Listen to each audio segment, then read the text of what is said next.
and that's when this energy is going to shift for you. We'll talk about that in a little later in the broadcast. But on December 23rd of 2014, the planet Saturn, this planet of Saturn is the planet of restriction, lessons, commitment. This entered your 7th house of marriage, partnerships, and contracts.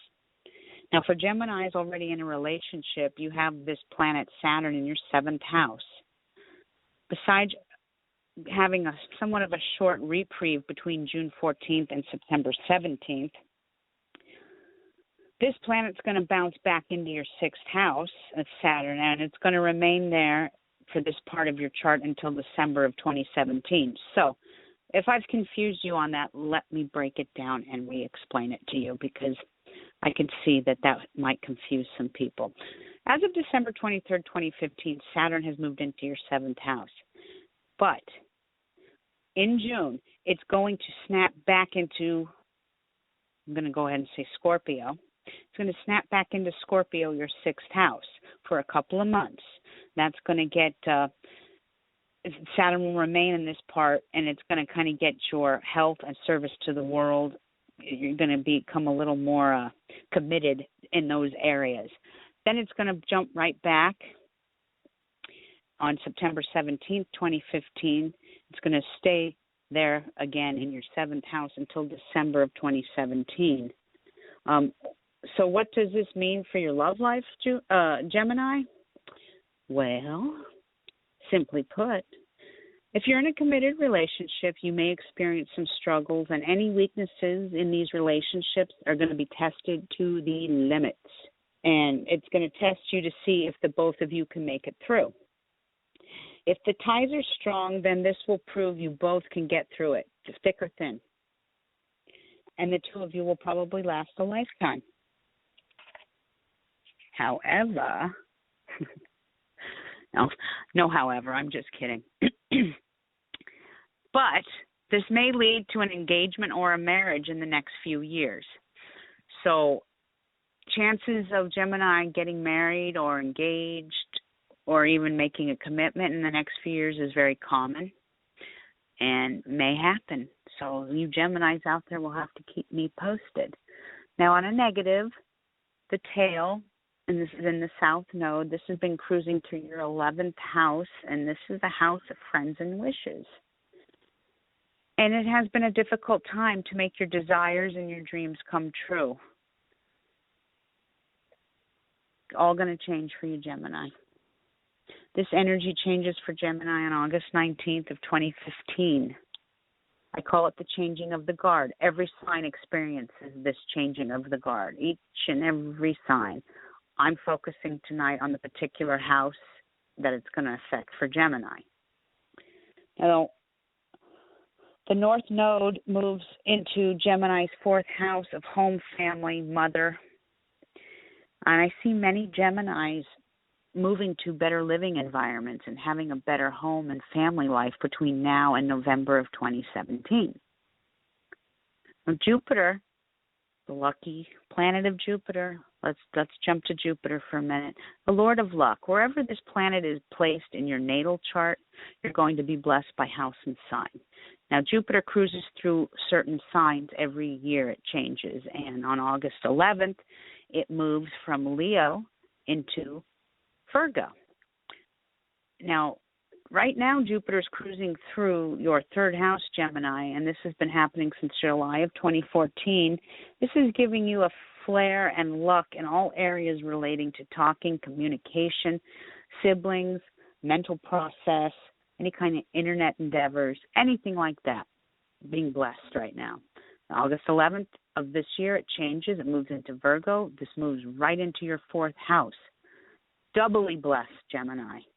With the Lord of Luck and the Dragon's Head right in your 4th house, anything with real estate or with the food industry are going to be blessed under these stars. Jupiter wants you to grow, Gemini, and expand. And domestic life will be very pleasant. I see a lot of Geminis moving to nicer homes. So that's some really positive news for you Geminis out there. Now, Gemini will will be tested in latter 2015 and 2016 on their career and public image. Be strong and realize, Gemini, that the stars, they do have much better to offer you. And you got to just go with the flow. Watch the moon. I always tell people to watch the moon, and all will be good. Now, where was I? Well, I covered just about everything. Well, good luck to you, Gemini. Happy birthday. And I am operating on not all cylinders tonight, and what I mean by that is, yeah, I'm crazy. No, I woke up yesterday with a major toothache. My whole left side was swollen.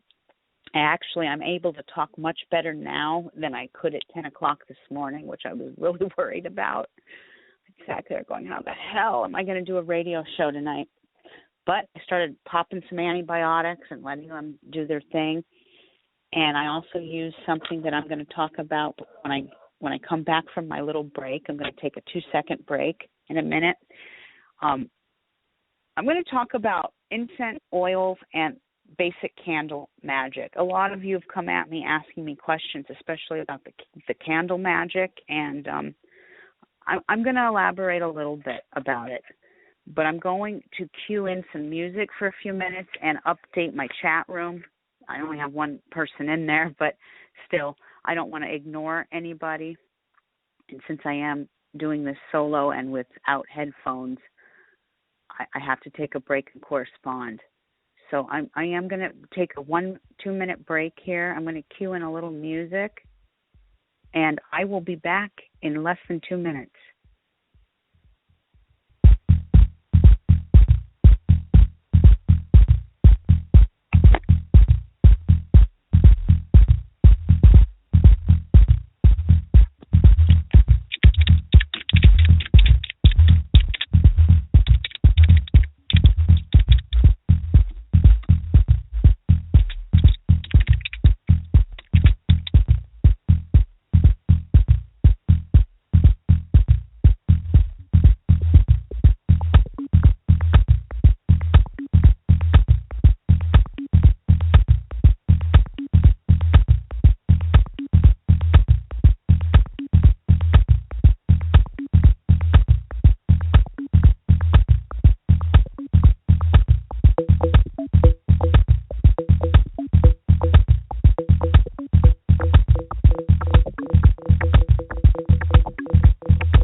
right here on Alpha Star Radio.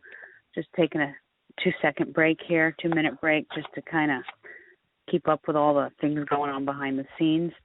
Now, I'm going to talk a little bit about, I'm probably not going to do a full hour broadcast tonight because my mouth is throbbing. Feeling a little better, but still. I've had a lot of people ask me questions about spells and stuff like that. And I'm going to talk a little bit about it. Now, I'm going to talk about incense oils and the basics of candle magic. The magical properties of incense. Let's kind of start with that. Incense have played, a major part in magic and religion through the ages, thousands and thousands and thousands of years. Usually the main use for this is carrying prayers to the gods and creating the use of incense to raise their vibrations.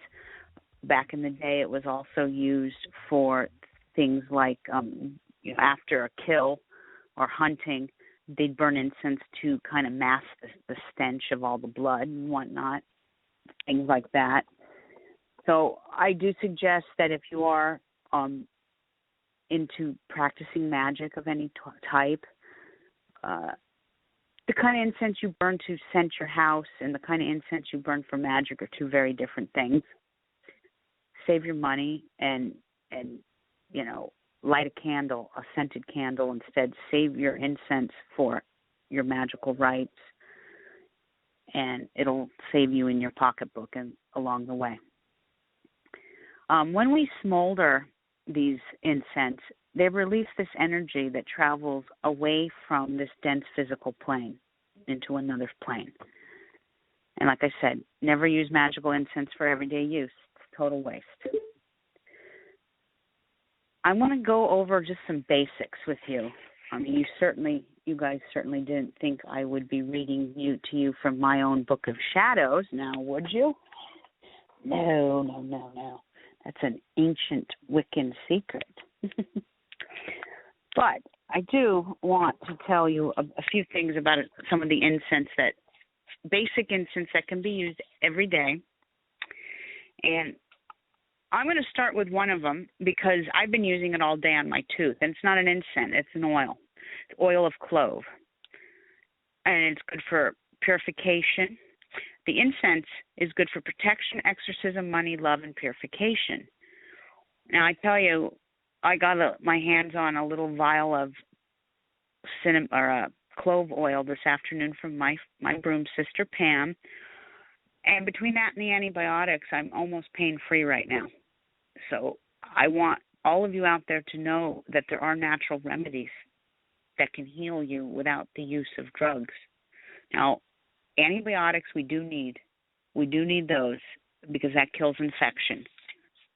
But there are some real interesting magical properties that can be used to help with certain diseases. And clove is definitely one of them. Another one of my favorites, and I use this a lot, is dragon's blood. Dragon's blood is love, protection, it's exorcism, and it also represents sexual potency. Frankincense is another one, and myrrh. Now, frankincense and myrrh have been used way even before, biblical times. The Egyptians used it. And that's for protection and exorcism, spirituality and love, consecration. Myrrh is kind of on the same thing, healing, protection, peace, meditation. Now, pine oil or pine incense is very good for money, drawing money to you, healing and exorcism. One of my all-time favorites, the scent that is sandalwood. Sandalwood is probably one of my favorite smelling incense. And this is for protection, healing, and exorcism and spirituality. One of my absolute favorites. Another good one is cinnamon. Now, cinnamon, such a simple spice, cinnamon. And psychic powers. It draws money to us. It can also speed up the healing process. It strengthens the love between lovers, and it's also protection. It's a very, very good incense as well. And those are just a